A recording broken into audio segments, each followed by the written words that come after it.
And good evening and welcome once again to what we hope will be an exciting show. This is the Voice of XPlane. My name's Dave. We do this every couple of weeks. We get together for half hour or so and visit with special guests. Tonight we got a great guest. We'll get to him in just a few moments.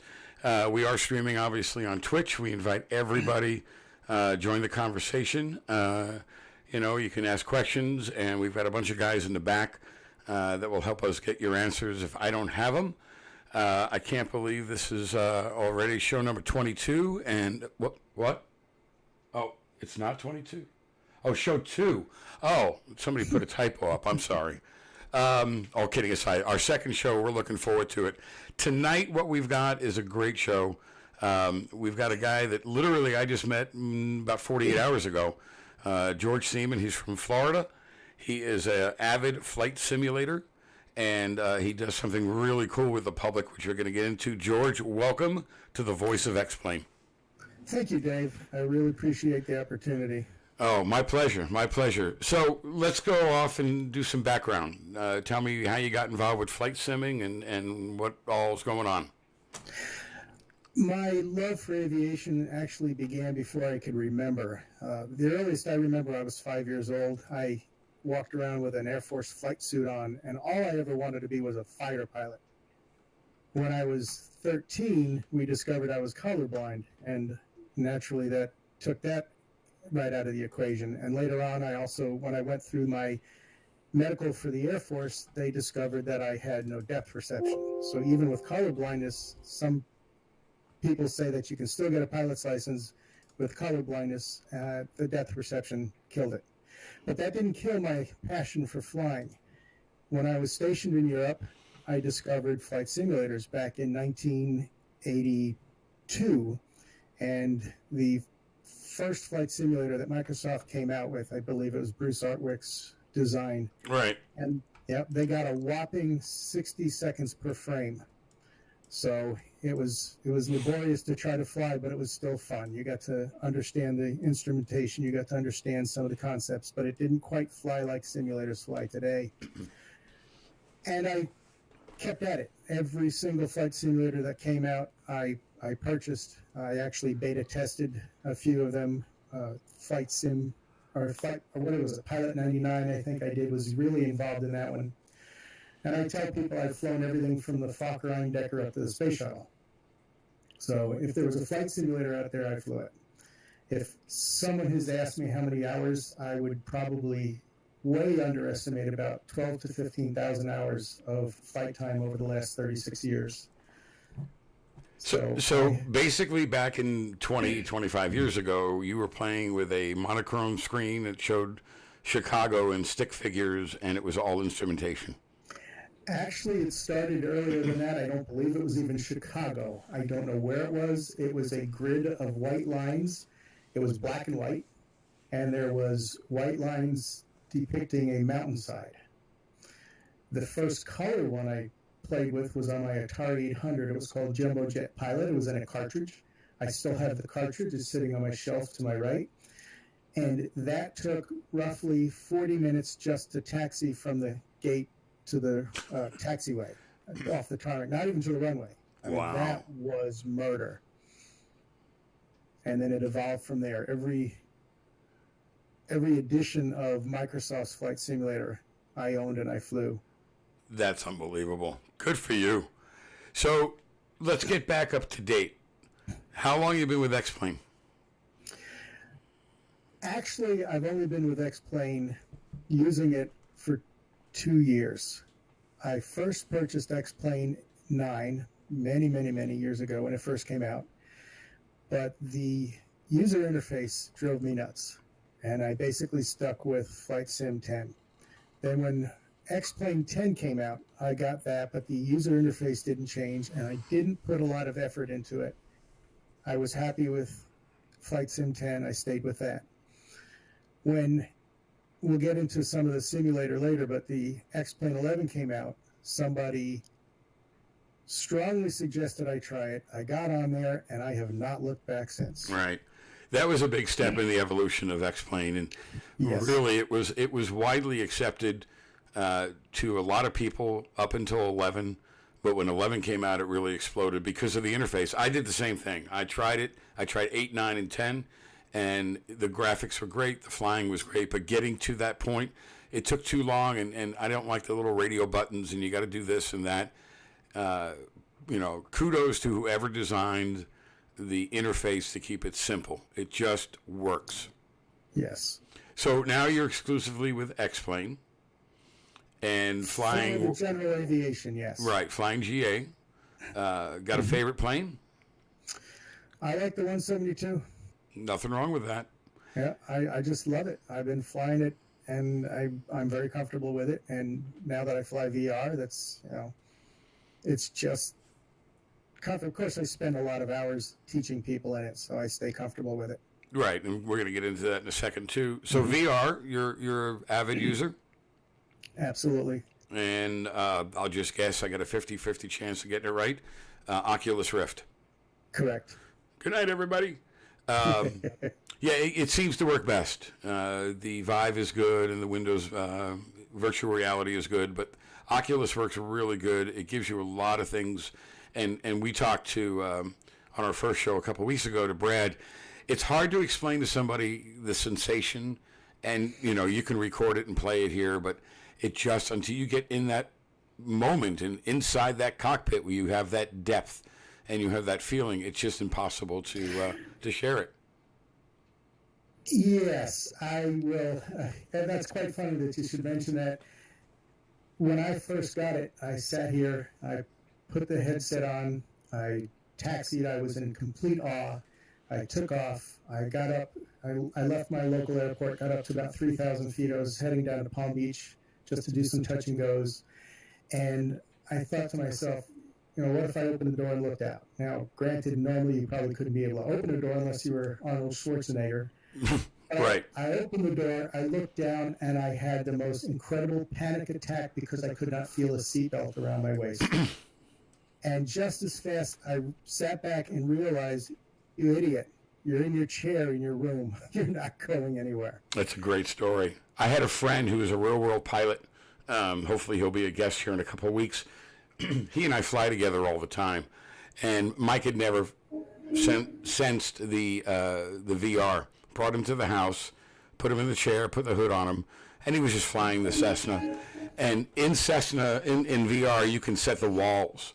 And I didn't have it set. And he leaned out, and he literally almost fell out of the chair. I had to reach down to get it. It was really cool. Got a couple questions real quick about your students, so let's move into that real quick. George does something that I'm just so impressed with. We started the XPlane Learning Channel and the Voice of XPlane solely to pass our knowledge on to other people and to help people that maybe didn't want to ask silly questions, and I think we've got past that. Paying it forward is really important to all of us. You do something that I want to talk about, and then I have some photos that we're going to bring up here whenever you're ready. Sure. I'll start off with I work for a local county library. I am the graphic designer Monday through Thursday. I'm also part of the web team. I do some of the technical support for our audiovisual work. Basically, I've been described in an article as the guy that they go to when they can't figure out how to do something. On Friday, I give flight simulator instructions. It was in December of 2014. The library director came to me and said she knew of my passion to fly. She actually, for a birthday present, gave me a discovery flight where I was able to go up. And maybe we should begin by telling everybody I'm not a licensed pilot. Well, we did that already. We talked about the color blindness. So she gave me a discovery flight, and I got to actually control the airplane from startup to shutdown. Well, in December, she came to me of 2014 and said, what would it take to put a flight simulator into the library system? Orlando has one, and she wanted to put one here. So I said, let me look into it. We have a program where we get to use 2% of our, 2% of our time to work on a library-related project that's not related to our job. So it wasn't a priority. And then in February of 2015, she came to me and said, how's the project coming along? And I gave her the information I had. She said, can you have it done by March the 6th? What? So that was the day of our Idea Lab opening at the library in which we host the flight simulator. Idea Labs are tech labs. Each library has something different, 3D printers, digital photography, and so on. So I put together this flight simulator that you see, minus the flight instrument panels and XPlane 11. That was actually donated by somebody. I put it together and got it running, showed it during the open house, and then let it go. Well, 2 days later, we got a frantic phone call from that branch. Help, we don't know what to do with this, and people are asking us, we have no clue. So they said, all right, George, go out there and set up some kind of a training program where you can teach a few students, wait till the nudist wears off. That was 3.5 years ago. I have 42 people on my waiting list to still take lessons. That's amazing. Yes. I give 6 lessons every Friday. I go about anywhere from 5 to 8 weeks out per student. We start off with the basics. We get them going. We do everything that you would probably do in just for your, well, I don't want to get into like the ground checks and all of the ground schooling, just to enjoy the simulator and fly it around from point A to point B. Now we're looking, I don't mean to interrupt, but we're looking on the stream, Yes. We're looking at your simulator, and I'm assuming that's the library we're looking at. Correct. So, And if you see that picture of that young man in the corner up there, and there's a picture on the wall right above the flight chart. is that the guy with the glasses? Yes, he was 12 years old, one of my first students, and he just went on a discovery flight about 2 years ago. It was 5 years to the day of my discovery flight, and I got to sit up and go up with him. And he's now on his 8th flight lesson, I believe. Wow. He's too young to get a PPL, but he's still taking lessons. What is the range of your students? My youngest student was 3 years old. Now, she only lasted for about 15 minutes, and then she bolted off the chair looking for Buzz Lightyear in the children's section. That was from the mother, really wanted to see how well she did. I have a minimum age now of 10 because the younger kids just don't sit and focus enough. They can't keep the concentration. My oldest right now is a 93-year-old World War II Normandy invasion veteran. That's unbelievable. And all his life he wanted to learn to fly, and he never did. And he came to the library about 2 years ago, and I taught him how to fly. He has a blast, and I have a volunteer who sits with him every Wednesday at noon and flies with him for an hour and gives him that time. So is this an everyday event at the library? The simulator is open for everybody every day. I have 7 volunteers that take 1 to 2 hour spots throughout the week to teach or coach other people or to occupy the simulator in case somebody comes up to look at it. So it's available every day. The only day I work on it is Fridays. Now, we're looking at a photo of a, in my opinion, with all due respect, a rather odd-looking colored airplane. Sorry, Tony. Yeah, sorry, Tony. That is a special paint job that I did for one of my senior flight instructors. And the tail number, you'll notice, is 1 digit longer than what the regular FAA tail numbers are, end numbers. What I do, well, first of all, he loves that color purple. And being colorblind, I don't care, I can't see it. But what I do to identify our students and not use anybody's name on the internet is I generate them each their own pilot ID number, which resembles an N number. And I use their birth month, their birthday, and their first and last initial. That's so cool. That's very, very cool. Thank you. So the response obviously has been overwhelming. Very overwhelming.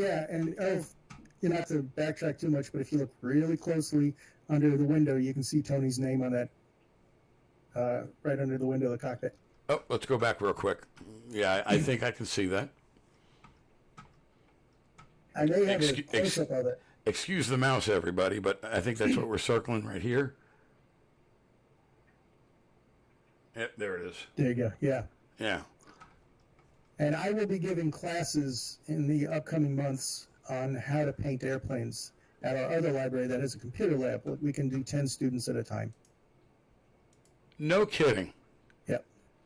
Now, I'm going to bring up another photo. You got to talk about this one real quick. That one's not mine.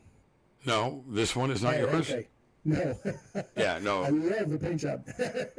Yeah, you'll see that in a second. There you go. Okay. Oh. I am a huge Disney fan. I absolutely love Disney. We live close to Disney. We're there probably every 4 to 6 weeks. I'm leaving here about 8 o'clock in the morning to go up to spend the day. One of my favorite Disney characters is Mater from Cars. And so I just had to, you'll see another photo of this. I custom painted an airplane for my students to fly, and I could not resist putting buck teeth on it. It's great. I mean, it's just amazing. Now, you were telling me the other night about you're doing something with Disney and the simulator, or what was that all about? Yes. A year ago, I brought the simulator to a makerspace conference for libraries.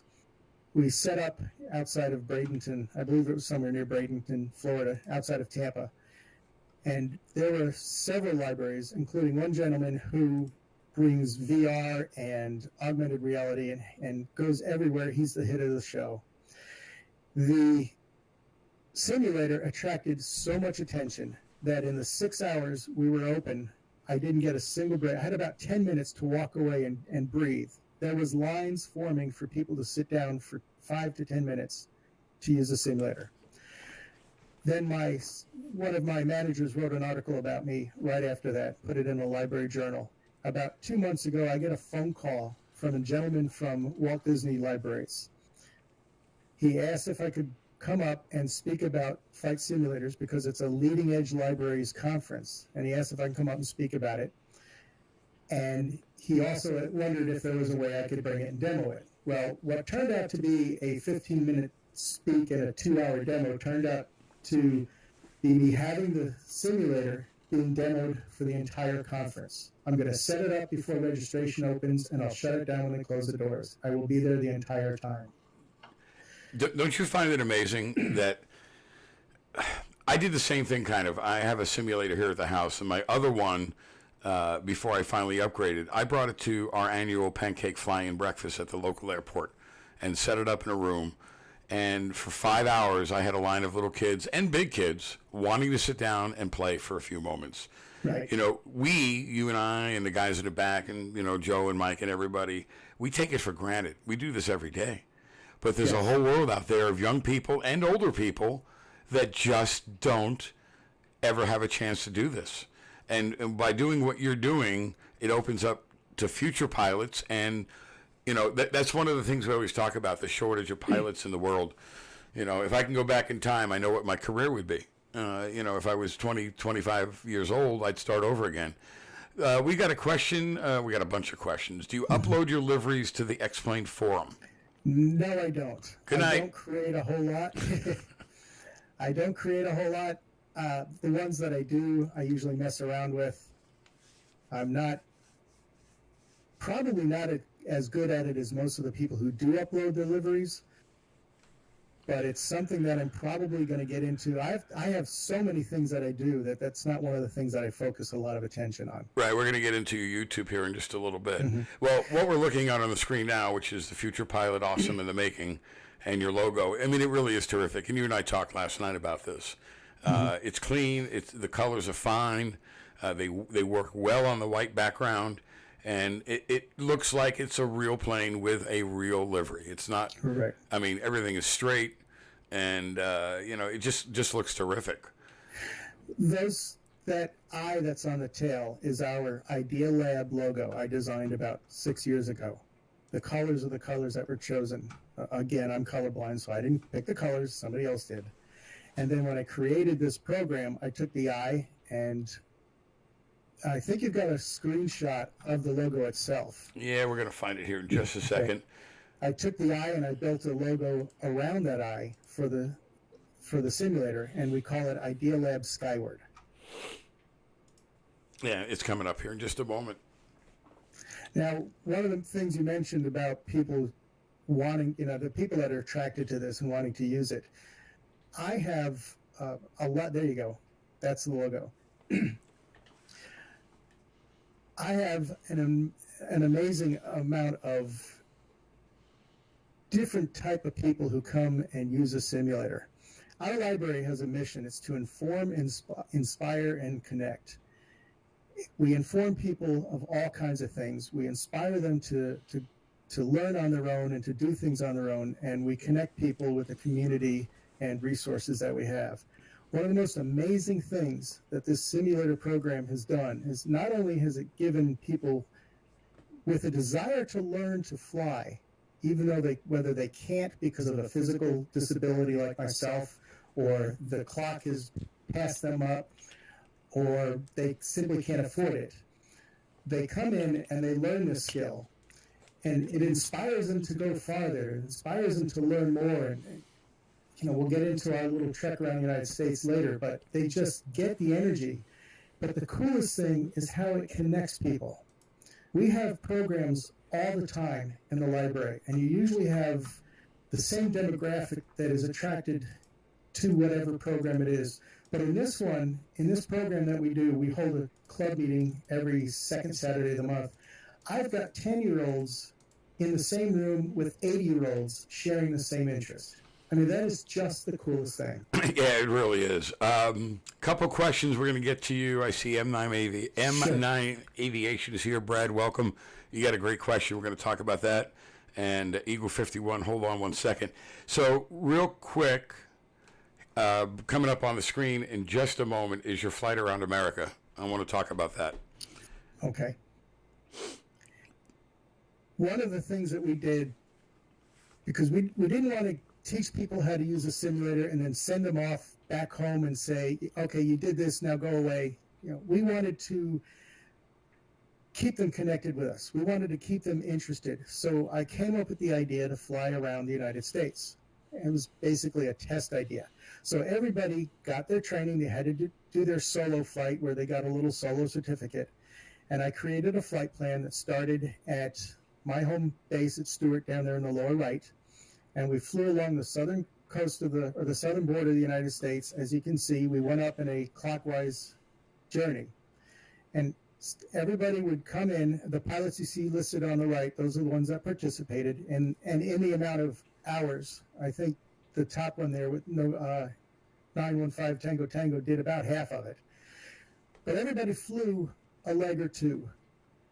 And we started in February, we ended in November.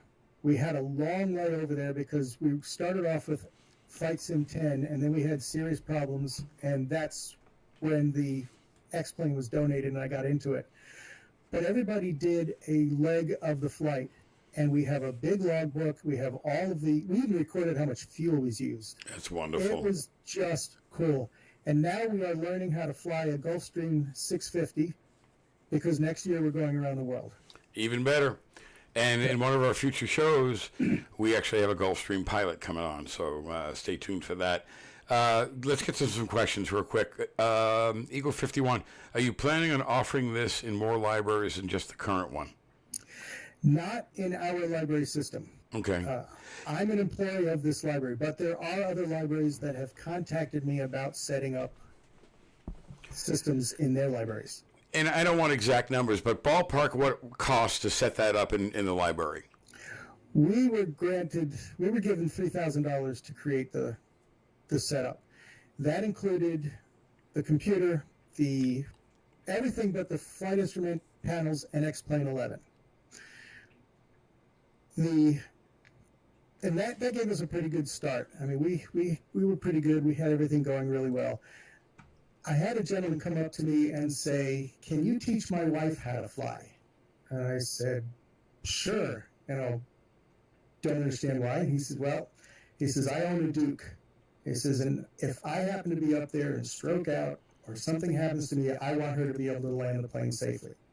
I said, that's a real good reason for me to sit with her. This is awesome. So I sat with her. I showed her what to do. We went through it. She did landing after landing after landing. He was so thrilled, and he was so impressed, not only with what I did with his wife, but what I'm doing with the youth and the people in the community. and getting the interest going, he donated the 6-pack of flight instrument panels, and he donated the XPlane 11 Professional. Now, it is the professional version, not the home version. We have to use the professional for licensing reasons. Is there a difference? No. Same thing, just a license. Same thing, just a license. Okay. So you just don't get in trouble. You don't get in trouble. Brad over at M9 wants to know, I often hear people asking where you can get some good initial instructions with XPlane. Do you ever record and upload your lessons somewhere? Which leads us to the next subject. Ta-da. Great segue, Brad. So, Thank you. George and I were talking the other night. George is going to do something that I've always wanted to do, and if I didn't have a company to run, I would do it. Tell us about your YouTube. I learn a lot. Everything I've learned is self-taught. I learn a lot from YouTube. YouTube has got to be one of the most frustrating places to learn something, simply because the people who create videos do not know how to articulate. They do not know how to express properly. They assume you know as much as they know, so they miss a lot, and they go so fast. Now, I'm pushing 60. I can't keep up with some of these kids that are 18 and they do that real fast kind of video gaming. I think what they call it twitching. No offense to the channel we're watching, sorry. But they go so fast and they do not follow through, and some of them get sidetracked, and I just get so frustrated. So about 4 months ago, I decided that's it. I've got to do something. So I invested a good deal of money into some really good equipment, and I'm starting my own YouTube channel. It's called NAF's Basic Training. NAF? NAF, yes. What's that stand for? NAF is my gamer handle. Go ahead. You can tell them. Many years ago, I wanted to have the gamer tag of Dolphin.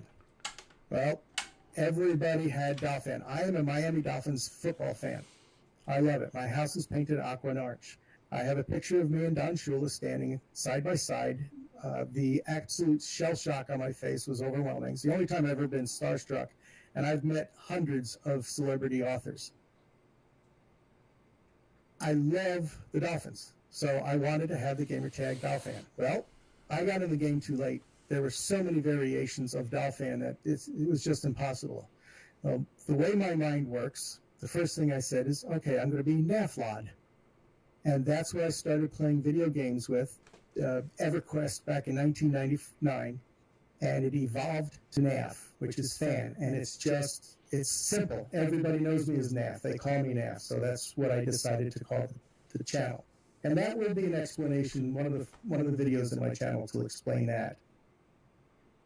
So again, if I understand what you wanted to do, you're going to start a YouTube channel with all forms of instructions about simulation and flying and whatnot, but you're going to do it a different way than the norm, quote unquote. Right. I'm going to be clear. To be understandable, so that even the old people can listen, because we have a serious need for clarity in video tutorials.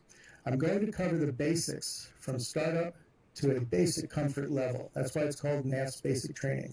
None of this advanced stuff when you're just trying to learn, okay, how do I start the simulator?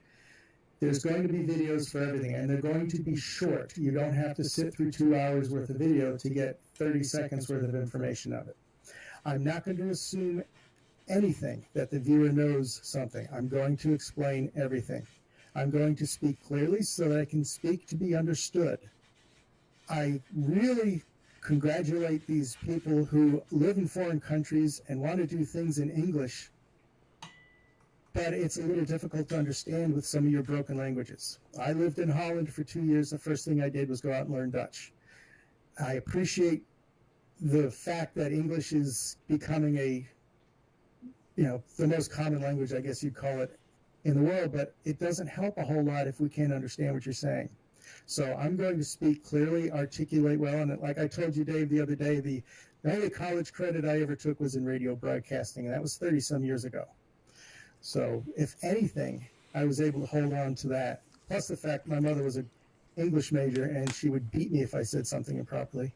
Slap you upside the head with a newspaper. And when do we see a debut on the channel? Not to put pressure on you. Yeah, well, my hope is to launch October 1st. Okay.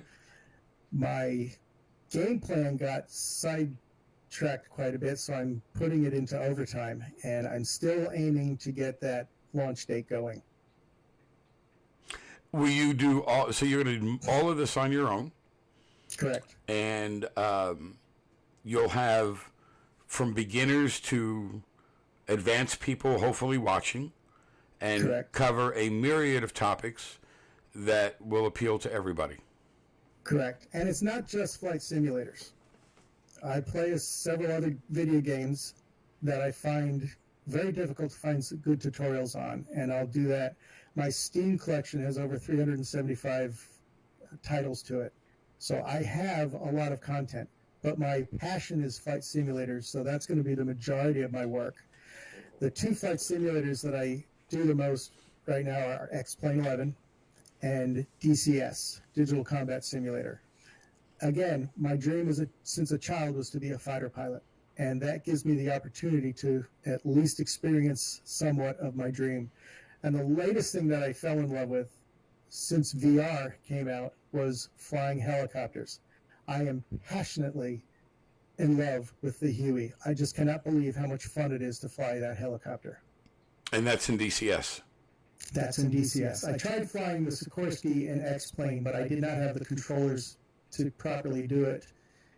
I do it home with a Warthog. I use a Warthog, and I can configure that for it. But at work, at the library, you can't fly a helicopter with a yoke. Right, and I want to get into your home setup in just a moment, but and I know this is the voice of XPlane, and we have the XPlane Learning channel on Facebook, which you'll see links, at the end of the show here, and if somebody in the back, some of the guys can maybe put the link up in the chat for the both pages, I'd appreciate it.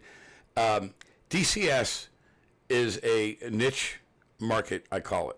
It's a World War aviation for fighter pilots. It's not the general, but I have to tell you, what I've seen of it, it's very impressive. Very impressive. The flight dynamics are incredible. I learned to fly the helicopter online through DCS from an Air Force chopper pilot. He sat there and took me through everything, showed me what I was doing wrong. And I asked him, I said, how close is this to real? And he says, it's dead on. He says, aside from the fact that you don't feel your butt move in the chair, it's dead on. That's great. And it's like that with a few of the other aircraft. They're modeled brilliantly. It's just like X-Plane. So they're modeled brilliantly. Let's move on. Not that we're running out of time, but we're doing good. Let's talk about your home system. Sure. When I started with the county 25 years ago, I started as their computer technician. So it was always my policy, my personal policy, to have a computer one level better than the county did. I got the job because the guy in front of me was embezzling from the county. I didn't want to have any evidence of doing that, so I always bought the next best computer, which was a really good excuse because flight simulators always needed something better than WordPerfect, for those of you who are that old. I remember WordPerfect. Yeah. So be nice. Yeah. We use a product called Applix. Well, that was a nightmare. So my simulator would evolve, and I always build my own computers. The last, before this one that I built, was about 6 years ago, and it worked perfectly until I got VR, and then I had to boost it way up. I have a Velar Sim chair, which I absolutely love. I saw it in a picture somewhere in one of your posts, I believe. It's one of the most comfortable chairs that I've ever sat in. I saw a video the other day from the Air Force, how they're using VR to train their pilots, and they all use the Velar Sim chair. Here's a plug for Velar Sim. The only drawback to the Velar Sim is I fall asleep in it fast. Great. So much for your passengers in the back, huh? Yeah, it's like the old saying, I want to die like my grandfather, in my sleep like my grandfather, not like his 4 screaming passengers. So, it's funny that you mentioned a chair. I never realized how important a good gaming chair is up until about a month and a half, 2 months ago. And you can get it for a couple $100, but I recommend to save your money and spend that $400 or $500 price range. I bought a good chair, and after 5 hours of helping guys on the Discord or on Facebook, whatever, or even flying, I don't feel it anymore. So you're right. A good gaming chair is critical. Critical. It's just like walking in Crocs. I can wear the most expensive sneakers all day in Disney. In 2 hours, my feet hurt. I can walk 5 days in Crocs. And, it's not good for my back, but my feet don't feel a thing. If it fits and if it's built well, then it's going to work well for you. So your computer is pretty beefy, as we say. Yes. And it needs to be, because that's what XPlane really demands. And VR. You throw VR on top of that. I know we want to talk about VR too. We'll get into that shortly. I have a Thrustmaster for my combat. I have the SATEC for my GA. I use the Quadrant. I don't have the TPM here. At work, we have the TPM and the throttle quadrant, and we have the MFG crosswind rudder pedals. I bought my SATEC equipment when SATEC was SATEC. I purchased the flight simulator equipment when SATEC was Mad Cats, unbeknownst to me. The flight simulator equipment is breaking right and left. It's just very poor quality. Now that Logitech has taken over, I have every confidence that it's going to be back into that quality. I hope. I hope. No guarantees. Right. Yeah, real quick on the chat, guys that are watching and listening, we did put the links up, and unbeknownst to me, because all I'm doing is sitting here talking to you, below the video, apparently, there are the links that are permanently there, and I apologize. But if you guys want to look at the Facebook page, we encourage you to spread the word. We're always there to help and to answer questions.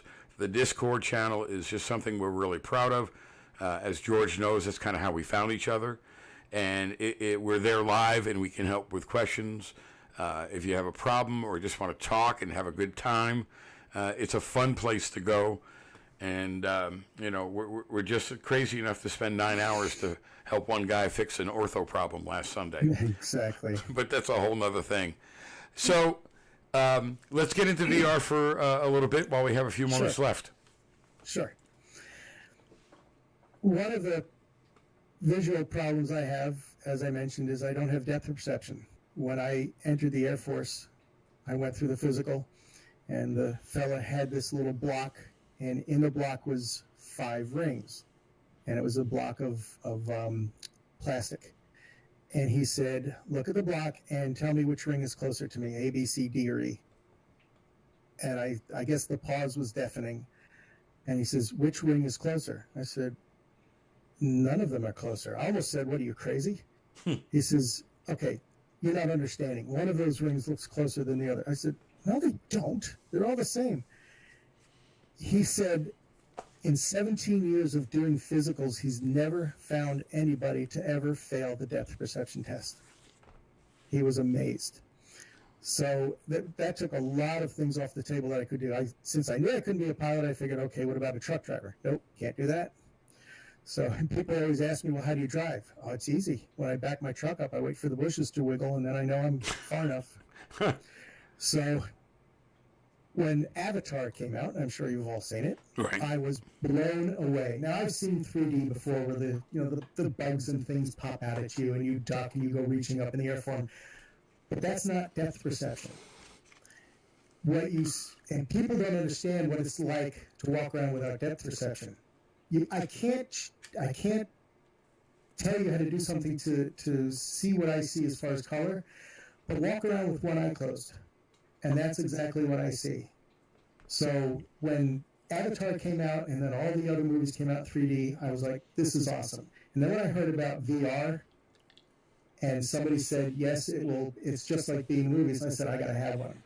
When Oculus came out, and the price tag was $899, I think, that wasn't in my budget. But when the price went down last Christmas, I said, that's it, I'm getting it. And oh man, what a difference. Yeah, it's pretty amazing. It's unbelievable. It was absolutely amazing. It took me about a week to get over the motion sickness per se. Sure. That's one thing people don't realize. You can't put on a VR headset and go fly for an hour. You will literally get sick. I did. And did you get sick? I had a queasy feeling in my stomach, but I didn't let it stop. I was so blown away by what I was experiencing. And like I said, it made flying helicopters so much easier because now I'm sitting in the helicopter. If you haven't flown VR, I got to tell you, it's amazing. If you haven't flown VR, I have an opportunity for you. In what is today, the 31st? On September the 20th, I'm bringing the simulator to Disney, as I mentioned. It's a Disney Libraries experience, but Disney has allowed me to offer for $100 to offer a registration to get in to listen to a Disney Imagineer, which is it's better than listening to a TED show. And you get a half-hour flying in the simulator in VR. So if anybody's interested, just let us know, and I can present the link to you for that. They had a special rate for the rooms, but I don't know if that's still any good. But this is an opportunity for anybody that's going to be in Orlando in 3 weeks. It's well worth $100 to go and try it. It's unbelievable. The one thing that I learned, and maybe you can agree or not, because that's what we do here, because I do fly in the real world, obviously everything other than the motion, but up until VR, my landings in the simulator, they were good. Some were great, but they were good on average, right? VR, it just allows you to see that depth perception you talk about and absolutely improve every landing, every single landing. Everything. Right. It is a game changer. I want to include, too, that $100 includes a lunch from Disney, which if anybody's ever gone to Disney and eaten lunch, it's $30 right there. But back to the VR. Yes, the reason I went ahead and pulled the trigger on it, wanted to replace my two 24-inch monitors with three 32-inch monitors for my flight simulator. And I'm not talking $100 TVs. I'm talking 0.2 millisecond monitors. Because I also do video editing. I get into a lot of graphic artwork, so I need the faster refresh rates. When I saw the price of a 32-inch monitor, it was more than the price of a Oculus Rift. I said, forget it. Let me just try it and see what happens. I'll never fly 2D screen again. The drawback is if you're in DCS and you're doing combat, you have a little bit of an issue seeing something in the distance. And yes, it looks fuzzy. It looks like you're looking through a screen door. But I don't care. The immersion, the feeling, the being there is just ridiculous. It is so incredible. Yeah, it really is. And you're right. The screen door effect is getting better. That was a problem in the earlier days and early days 9-10 months ago. They're getting better. You do need a beef of machine, and I can't express my love for it enough, and until other people see it, we can sit all night and talk about it, but they just won't relate, and I understand that, and I appreciate it. Right. So, go ahead. One of my students that has been flying for quite a while, he's an Air Force veteran, 37 years serving military, working at Sikorsky. He was a crew chief. He worked on F-4s. He worked on all kinds of airplanes. And he comes in every week and flies on the simulator at the library. He asked me to build him a computer. I said, okay, before you decide that, come look at my VR and see what you think. He sat here at a 172 for 10 minutes, and all he said was, oh my God, for 10 straight minutes. Yeah, he was amazed. It's something else. Yeah, he's ready to plop down the money for it. Yeah, so in wrapping up the VR segment, you're not going to run it on a slow machine. I mean, if your machine suffers at all running XPlane by itself, you think twice before dropping $500 or whatever it is for the Rift at this point. You do need a beefy machine, and like you, I built a machine about a year ago, not necessarily for VR, but luckily I went above and beyond what XPlane requires, so I was able to do it. Hey, I can't thank you enough. We're going to wrap it up here in just a few moments. Anything else you want to talk about? No, I think that just about covers everything. I really appreciate it. I'd like to say thank you to all the Facebook admins who approved my post last night. I think I posted out to about roughly 30 flight simulator groups that I belong on. and only one of them declined the post. So to the other guys, thank you so much for allowing me to post this and spread the word. Remember, this is to help you guys learn how to use the simulator. This isn't to grab anybody away from another channel. This is to help you guys and help you along. This learning center is a great opportunity. I look forward to working with you as a coach, as a helper. I'll definitely let you know when the channel's out. Maybe I can sit with you and talk to you again and get things going. I'm all about teaching. I'm all about helping. I just want you guys to enjoy simulation. And if you can do it with half as much passion as I have, you're going to be over the moon. Yeah, I agree. And thank you for the kind words. The check will be in the mail on Monday morning. Wait, it's a holiday, Tuesday morning. Real quick for everybody watching and listening, we appreciate it. As always, the photos that you see in the background, those are all put together from us and our viewers. We ask if you have a great photo, you want to share it, send it up to the Facebook page, and we'll put it in the slideshow. These are, I think, and guys in the back, correct me, these are all payware, what you guys are able to do with XPlane. We are big on ortho and everything else, ATC. We're going to do a lot of these shows, everybody. We're going to be here, hopefully, at the minimum every other week. We have a lineup coming up that you're not going to believe. We got other simulation people. We got real-world pilots. We're trying to get some people from XPlane. Hint, hint, George. Yes. And I have the ear of a few people at XPlane. and I would love to talk to Laminar, and we're looking at maybe getting Pilot Edge here.